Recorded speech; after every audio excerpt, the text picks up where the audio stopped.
Hello বন্ধুরা, তোমরা কেমন আছো? আজকের এই ওয়েদারে সবারই পকোড়া খাওয়ার মন হয়, আমারও খেতে ইচ্ছা করছিল। তাই আমি আজকে পকোড়া ভেজেছি। তা কী করে সেটা ভেজেছি সেটা তোমাদের সামনে একটু জানাতে চাই। আমার ভালো লাগে তোমাদের জানাতে। তো প্রথমে মাংসটাকে ভালো করে আমি ধুয়ে নিয়েছি।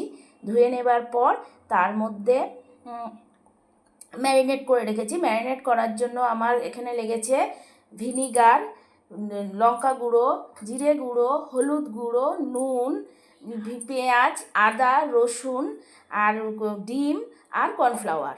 এই দিয়ে আমি ম্যারিনেট করে 1 ঘন্টা ফ্রিজে রেখে দিয়েছিলাম।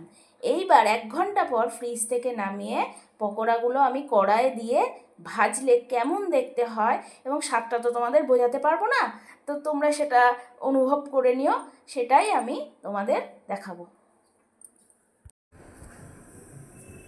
প্রথমে কড়াইটা ভালো করে গরম করে তাতে একটু বেশি করে সর্ষের তেল দিলাম। এবার তেলটাকে ভালো করে গরম করে কড়াইয়ের তেলটা গরম হয়ে গেছে। এবার একটা একটা করে পকোড়া আমি হাতে করে ছাড়ছি।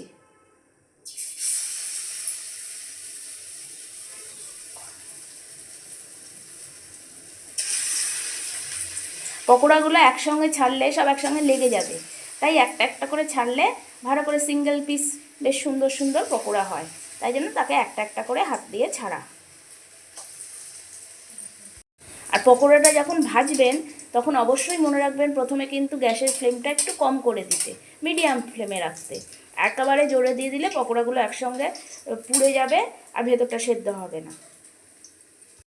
পকোড়াটা ভাজবার সময় দেখবেন একটা মিষ্টি সুন্দর গন্ধ বেরোচ্ছে।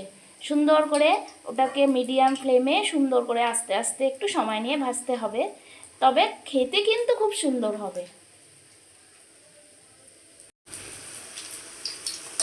এইভাবে পকোড়াগুলোকে উল্টে পাল্টে লাল করে ভেজে নিতে হবে, তারপর আস্তে আস্তে এটাকে তুলে নিতে হবে।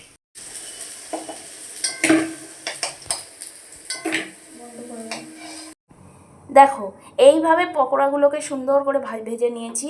এটা তুমি ভাতের সাথে খেতে পারো, সন্ধেবেলা টিফিনে ইচ্ছা হলে খেতে পারো, এবং খেতে কিন্তু খুব ভালো লাগবে। আমার খেয়ে কীরম লাগলো অবশ্যই কিন্তু তোমরা আমাকে জানিও।